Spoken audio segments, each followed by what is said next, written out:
The month of March. Once upon a time, there were two brothers. The elder of the two was called John, and he was very rich. He lived in a magnificent house with a garden as big as a park, and he wore splendid clothes of silk and velvet.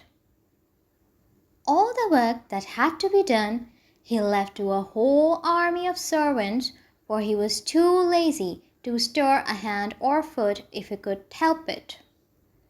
And what is more, he was very conceited and unpleasant.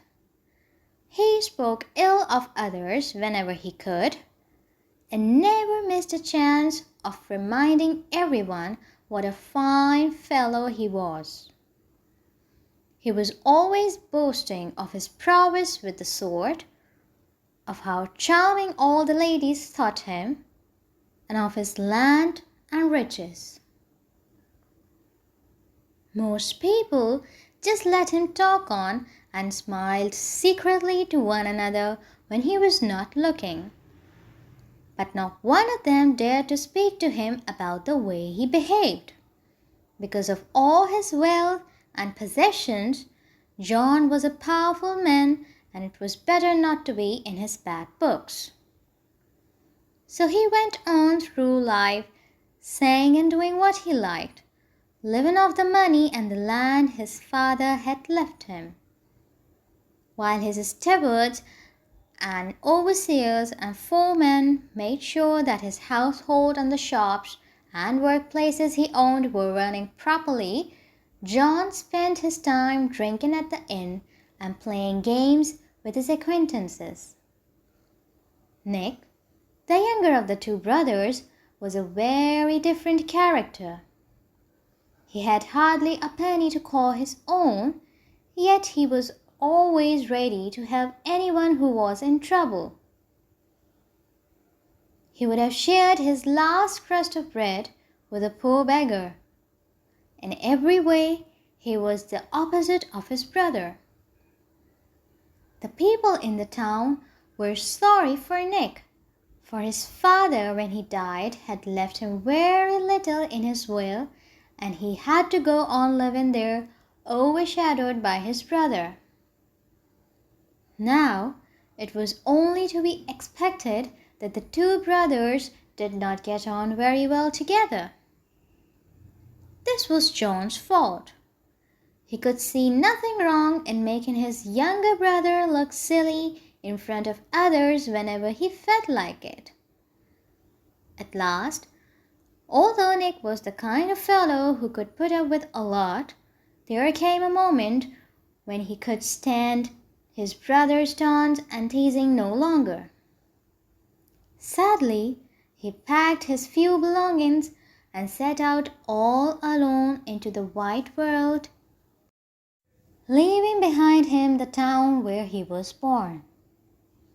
He wandered from village to village, sleeping in stables and barns, and eating whatever food kind farmers and their wives gave him. And so the weeks and months went by, and at last he came back to a place only a few days' journey from his town. One evening, when the wind was roaring over the fields and ice-cold rain lashed his face, Nick arrived at a lonely inn. He pressed his face against the window pane. Inside, he saw 12 young men sitting round a blazing, crackling fire. Nick stood shivering in his thin clothes and thought how warm and cozy it looked in there. Suddenly, a voice said, "What are you standing out here for?"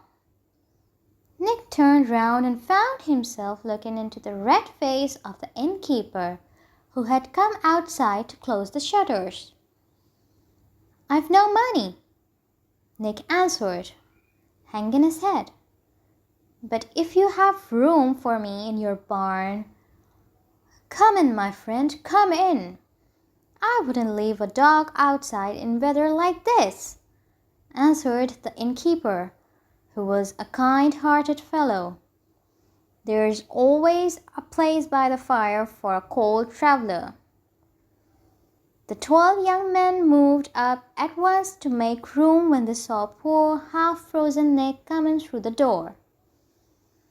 After a while, one of them turned to Nick and asked him, "Tell me, what do you think of the weather we are having?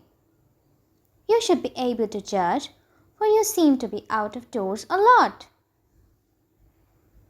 Nick was very surprised at this question. "What can I say about it?" he answered. "Whatever I say won't change it, which is just as well in my opinion. Everyone wants something different. If the farmer wants rain, the townspeople want sunshine. And when the townspeople want rain, the farmers are crying out for sun." "That's as may be," said the young man. "But for my part, we could well do without the month of March, which we are in now. All this wind and rain, not to mention snow and frost and fog, I really don't see what use it is to anybody." "You must not say that," said Nick indignantly. "Think of all the good things that March brings us. It is the month of spring, when everything comes to life once more.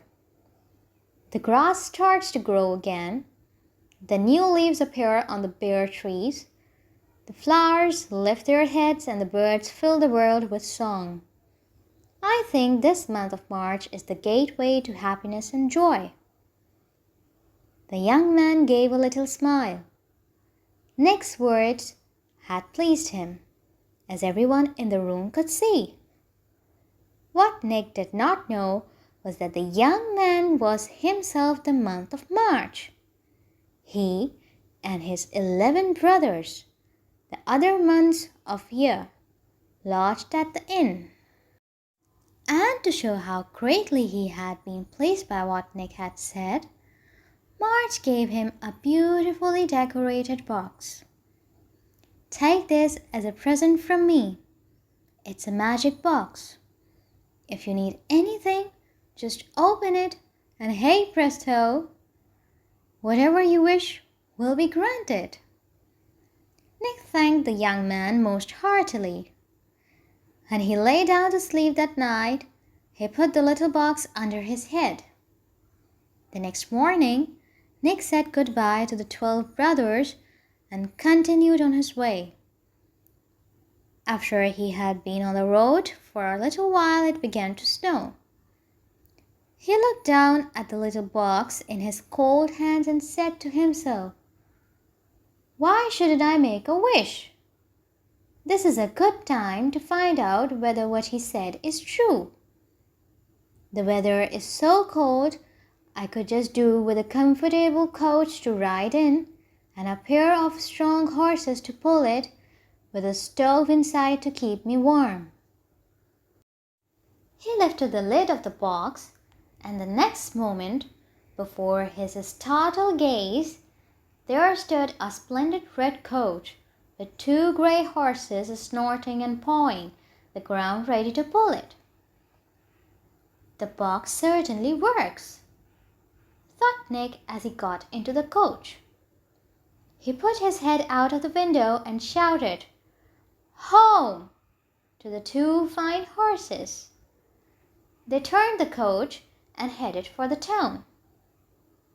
Leaning back in the soft cushions, warming his cold feet on the little stove, Nick dozed off to sleep. About midday, it stopped snowing, and when he woke up, the sky was quite blue. "Oh, how I would like something to eat," he thought as he opened the magic box. He had hardly done this when there was a meal spread before him fit for a king. He brought the coach to a halt so as to let the horses graze while he ate the delicious food the box had set before him. When he had eaten and drunk his fill, he clicked his tongue and the horses broke into a trot again. The spring sun was now shining bright and warm. Nick looked out contentedly through the coach window and thought to himself, "Traveling home is certainly much easier and more pleasant than my outward journey. How cold and hungry I was then!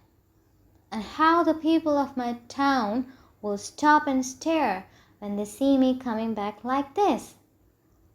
I went away poor, and now I'm returning rich.